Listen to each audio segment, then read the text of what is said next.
Simply put, to forgive someone is to cancel a debt. When someone hurts you, when they wrong you, they owe you. They may simply owe you an apology. I'm so sorry. They may owe you a few promises. I swear this will never happen again. You may even get the court involved, and they might owe you some money. But when someone wrongs you, they owe you. And so to forgive them is to cancel that debt. It's to forego chasing down the apology or the promise or whatever form of restitution you are rightly owed. And instead, you look at the person who's wronged you and you say these words. And these are very difficult words to say. You say, "You don't owe me anymore." It's done. There are a few things we know about forgiveness that I want to highlight in our time together this morning. And they're obvious, but they're worth wrestling with. And the first is that forgiveness is really, really difficult. And the reason forgiveness is so difficult is because it comes at great cost. It comes at great cost to the person who has been wronged, because in order to forgive someone, you have to let go of something that is very valuable to you. You have to let go of your right to feel wronged. You have to let go of this very justifiable, in many cases, feeling that you have to walk around saying, "I have been wronged and I am owed." And that can become kind of like a treasure that you hold on to. And so in order to forgive, you have to let go of this precious thing. And that's so difficult to do, which is why whenever we see someone do it, we tend to marvel at it. For example, I'm sure you remember the shooting that happened a handful of years ago in Charlottesville. A group of people were gathered at a Bible study, and Dylan Roof came in, and despite being befriended by that group, he ended up murdering that group. The daughter of one of the people who was killed, a woman named Nadine, she had the chance to stand before the killer of her mother, and she said to him, "You took something precious from me, but I choose to forgive you. You don't owe me anything." And then another family member who had lost someone in that same shooting, she stood up and she looked at Dylan Roof and she said, "My heart does not have room for hatred, and so I choose to forgive." And when you watched that, and it made national headlines when they stood up and they did this, when you watch that, you see the tremendous cost that they, who have been wronged, are paying in letting go of their right to feel wronged and to hold it against this person for the rest of their lives. And the collective jaw of the world just drops and says, wow, forgiveness is so hard because it's so costly, and yet they were willing to pay that price. The other thing we know about forgiveness is, if you're here as a follower of Jesus Christ, forgiveness is essential. It is expected. It is something Jesus requires of us, no matter what has happened to hurt us. Jesus tells his people that if you are part of my forgiven people, that you will be, you must be, you are to be a forgiving people. In Matthew chapter 18, Peter, one of Jesus' most passionate and ardent disciples, he seems bent on getting some clarity on this whole forgiveness thing. And so he walks up to Jesus with essentially this question: how forgiving do we really have to be? Because I'm willing to forgive someone like 7 times, which honestly is a lot of times. How forgiving do we really have to be? The exchange goes like this, Matthew chapter 18, starting at verse 21. Peter says, "Lord, how often will my brother sin against me and I forgive him? As many as 7 times? And Jesus said to him, I do not say to you 7 times, but 77 times. Some translations, depending on how you read the Greek, say 70 times 7 times. Jesus may have quoted Buzz Lightyear in his response to Peter. How many times do I have to forgive? What does Buzz Lightyear say? to infinity and beyond. Jesus' response is, look, if you're part of my people, your forgiveness will know no ends. No matter what wrong has been given to you, you will always and endlessly pursue forgiveness with the people around you. And then to make this point, he tells this story, this now famous parable of what we call the unmerciful servant. And there's really 3 points to this parable. The first point is to teach us just how much we've been forgiven. And then to illustrate for us how we must in turn forgive others. And then to make clear to us what is at stake if we refuse to be a forgiving people. You probably remember, we just read it, that in this parable there is this servant, this local magistrate, who's under the leadership of this king, and he's so mismanaged, stolen. We don't really know the context, but he owes the king, this local magistrate owes the king a lot of money. And not just a lot of money, it's like a ludicrously large, laughably huge amount of money that could never possibly ever be paid back by one person in 1,000 lifetimes. It's like NBA max contract money. It's Mark Zuckerberg, Jeff Bezos, Amazon, and the guy who owns Tesla money, like all wrapped into one, multiplied times 10. Some scholars have tried to say that 10,000 talents is equal to like $1 trillion in today's economy. This servant is that deeply in debt, and yet he goes and he begs to the king, and the king forgives it. The king forgives it all. This is what happens starting now at verse 24. The servant fell on his knees, imploring the king, have patience with me, and I will pay you everything. Now the king knows it could never, ever be paid back. But he hears the servant's plea, and out of pity for him, that will be important later, the master of that servant released him and forgave him the debt. He canceled it. He said, you don't owe me anything. But then that same servant, he goes out from that forgiveness, and he shakes down a colleague, another magistrate who owes him probably like $10,000. Not a small amount of money, but compared to what he's just been forgiven, it's a small amount of money. He shakes down this colleague for $10,000 and refuses to show any pity to his colleague whatsoever. And the contrast between the grace that he has received and the grace that he is refusing to extend is jaw-dropping. Now here's Jesus' point in this story. Jesus wants us to know that in this story, we are the servant. We are that very first servant who has had a ludicrously large, laughably huge, unpayable debt forgiven. And it's not a debt to a king or to some colleague or to whoever owns your student loans. It's a debt to God. It's a debt to God that you have incurred and that has increased with every stupid word you've ever used, with every time you've been short with some 5-year-old that's in your life, with every dark deed that you've indulged that you've never confessed to anybody, with all the hatred you've harbored in your heart to particular people, with all the things that you've stolen, all the lies that you've told, you have incurred this deeper and deeper debt. You have this spiritual debt that is immeasurable and unpayable. It is laughably large, but we have a merciful king, and he has forgiven that debt to you. But also, like the servant, what Jesus wants us to see is that we quickly lose sight of all that we've been forgiven of. If we are the servant, not only has our laughably large debt been paid, forgiven, forgotten by God, we quickly lose sight of how much has been written off. We quickly lose sight of how much has been forgiven.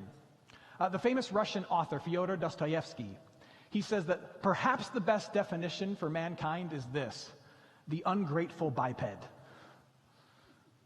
The ungrateful two-legged animal. We have this crazy ability to forget just how graced and loved by God that we have been. And that's true for me, which is why Jesus then ends this parable with this really bothersome warning.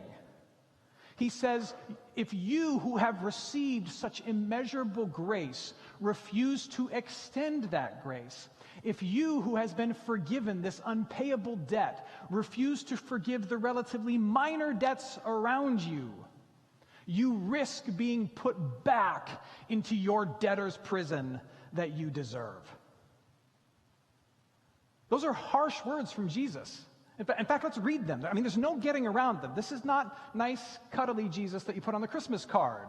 This is stern warning Jesus. He says, now talking as the king said, "Should not you have had mercy on your fellow servant as I had mercy on you?"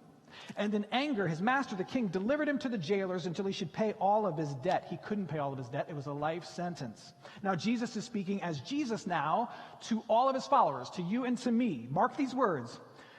"So also my heavenly Father will do to every one of you if you do not forgive your brother or your sister from your heart." This is the word of the Lord. Thanks be to God. That's a harsh word. Now, please understand what Jesus is not saying. Jesus is not saying that your salvation and your place in the Father's family is completely contingent on how good at forgiveness you get. That's not what he's saying. We are welcomed into God's family. We are saved purely by grace through faith alone in the work of Jesus, who has done everything to earn our forgiveness and make us members of his family. We are forgiven solely and completely by the work of Jesus.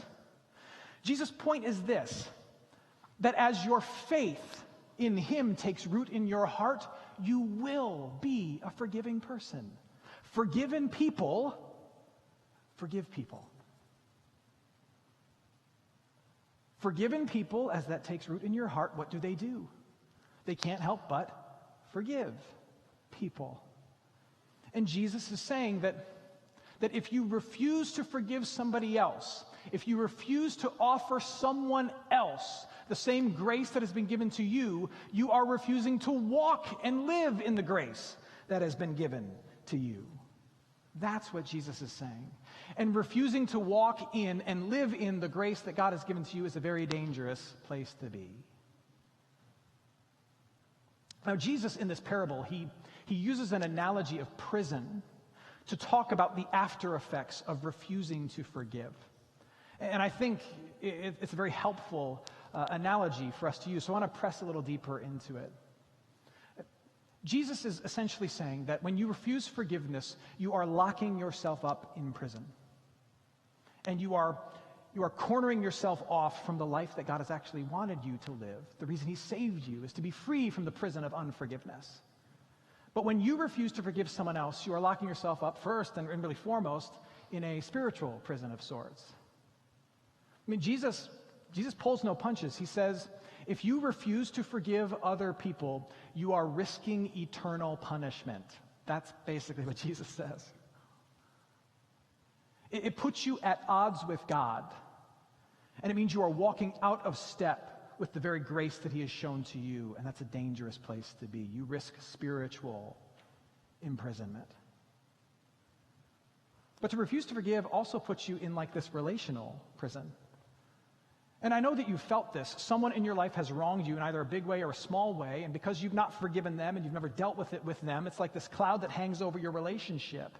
And the two of you could just be together for the 4th of July talking about kids and sparklers and hot dogs, but you feel it. It hangs over you. It shapes the entire dynamic, and everybody else feels it too. And the relationship is not what it could be because you've not forgiven them and you've not dealt with this issue. It puts you in a relational prison. It kind of holds the whole relationship captive. That's what it does. But there's also like this psychological prison that unforgiveness puts you in. Have you ever been so mad at someone that when you think about them or see them, the only thing you can think of is what they did to you? It consumes your heart and your mind. It puts a dark cloud over everything. And what you realize is that when you refuse to forgive someone, you are choosing to dedicate a portion of your heart and your mind to recounting the wrongs and measuring the debt. It's a psychological prison of sorts. Now, I don't want to downplay at all what someone else did to you in your life. Some of you have been sinned against and hurt in almost unspeakable ways. And I don't want to minimize that at all. What they did to you was horrible, and God will deal with that. God, in his mercy and justice and goodness, he will deal with what they did to you. But here's what you need to understand, and this is part of the point of Jesus' parable. If you refuse to forgive, the only person that is guaranteed to get punished is not the perpetrator. The only person who is guaranteed punishment if you refuse to forgive is who? You. You put yourself at risk of spiritual, relational, and psychological prison. And Jesus is saying this: you who belong to me, you who have been forgiven, you have been set free from the prison of unforgiveness. You have been set free. Do not, my friends, lock yourself back up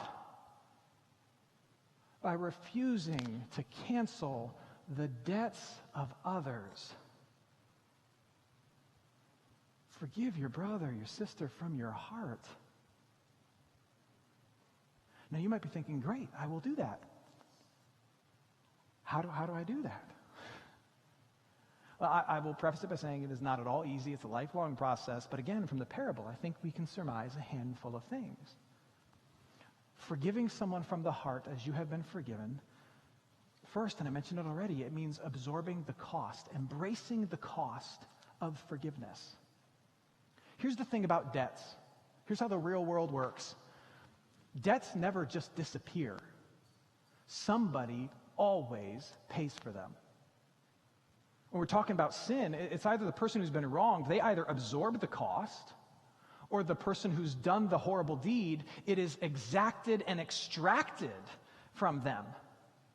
Who paid the cost of the servant's debt? The king. The king absorbed the $1 trillion cost. It came at his expense.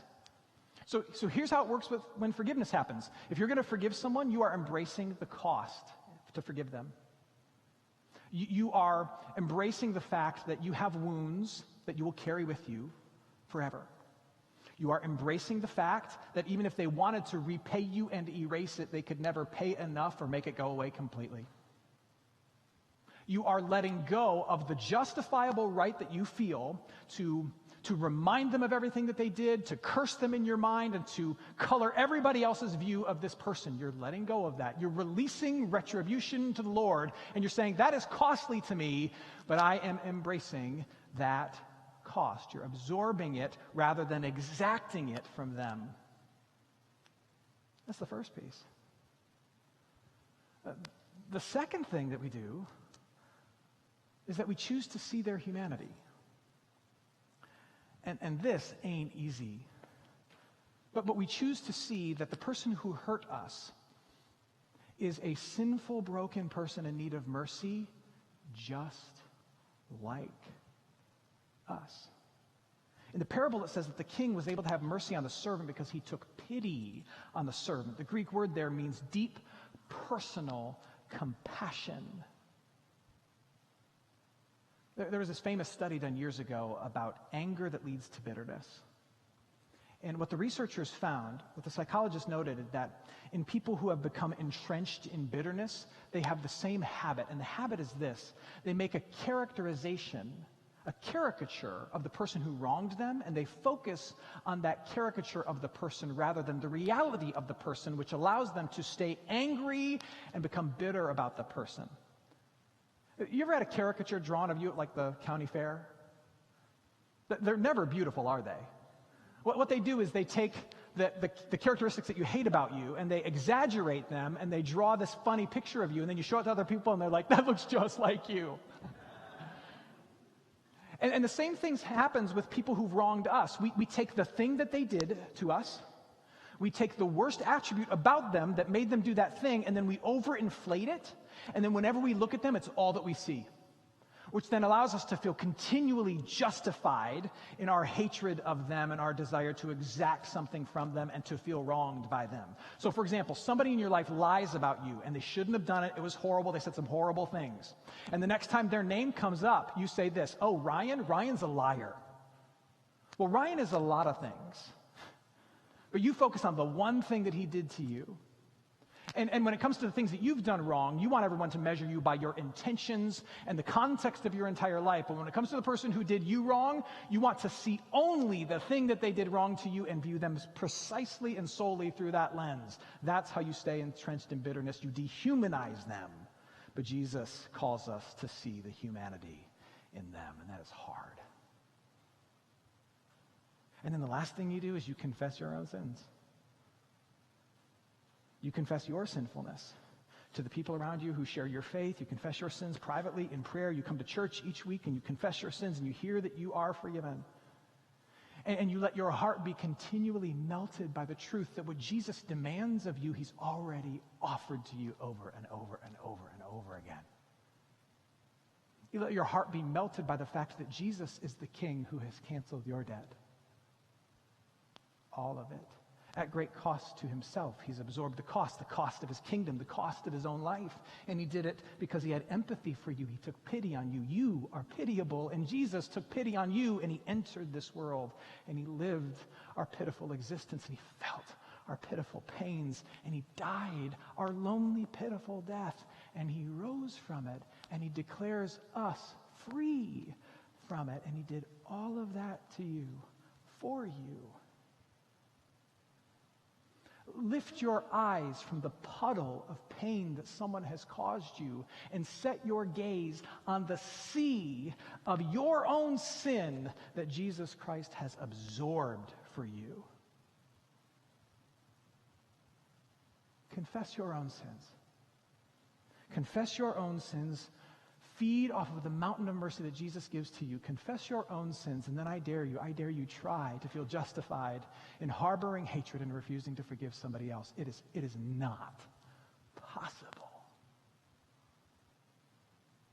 Embrace the cost, refuse to retaliate, see their humanity, confess your own sins. Forgive from the heart. Now, I will add on this that this is not an easy thing to do. This is not a choice you make one day, like a switch you flip and go, oh, I've forgiven them, time to move on. No, forgiveness is not a switch that you flip. It is a road that you walk down your entire life. It is a road that you walk down your entire life, and some days the road is easy, but most days, quite honestly, it is an uphill battle. Martin Luther King Jr. put it like this. He said, forgiveness is not an occasional act. It is a permanent attitude. It is a desperate choosing each and every day not to retaliate, to embrace the cost, to see their humanity, and to confess your own sins. But embracing that, though it is hard to live, it will lead to a life well lived. Friends, when you choose to forgive from the heart, what you discover is that there's far more joy and peace. There's far more joy and peace when you understand that the forgiveness of God was not given to you to be a decoration around your own neck. The forgiveness of God was not meant to be worn as a decoration like a party hat. It was meant to be used like a tool and shared as a gift to other people who don't deserve it, but who desperately need it. And likewise, I will say this, and this is important, that forgiveness and reconciliation are two very different things. In a perfect world, they can always go hand in hand. You can forgive the person, you don't owe me, and be reconciled. We're back in relationship. But only God can be forgiving of everyone and reconciled to everyone. That can't be expected of all of us. You can forgive someone in your heart over and over and over again and say, you don't owe me anymore, but because of their unhealth or yours, you may have to say, I can't be reconciled to you. Not because I don't forgive you, but because I love you and love myself, and it's bad for us to be like this. You can be a forgiving person and draw new boundaries. In fact, very often you have to. That's okay. Forgive from the heart. I'll end with a silly and seemingly unrelated anecdote. Last month, my family and I were super blessed. We were able to spend 2 weeks in the Rocky Mountains. We got to go hiking and fishing, and we saw all the animals on our checklist. We saw black bears, we saw bull moose, we saw a ton of elk, we saw wild turkeys crossing our path, and more than anything, we saw chipmunks. Chipmunks like you wouldn't believe. And they were doing what chipmunks do, which is gather up nuts and acorns like crazy, right? And because I'm strange, I discovered this the other day, that there was a study done at the University of Richmond about the American chipmunk and the American squirrel, and about their hunting, gathering habits. And the study said that the average American chipmunk loses track of or forgets where they put 74% of their nuts. That's just nuts. They spend their entire life doing this. They're all about it. Almost all of their tiny little brain is devoted to finding acorns, hiding acorns so they can live off of acorns, and yet they lose track of 3/4 of their acorns. That's insane to me. Here's where I'm going. You and I, we are no better than chipmunks. We don't forget acorns. We forget mountains of mercy, oceans of grace. We remember just an ounce of what we received. We are in a series called No Winners Allowed, because in this series we're studying the parables of Jesus. And you know what Jesus teaches in each and every parable?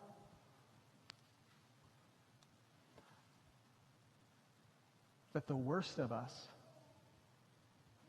is no worse than the best of us.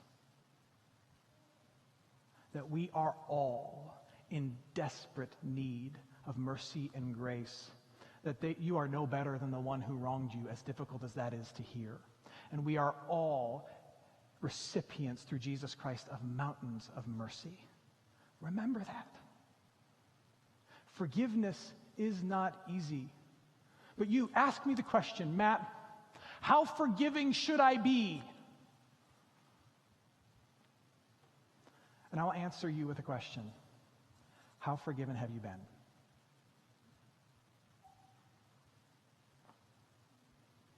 There's your answer.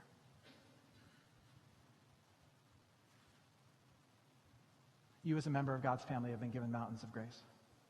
You have been set free from the prison, your own debtor's prison. Don't be so foolish as to lock yourself back up by refusing to walk that road of forgiveness with somebody else.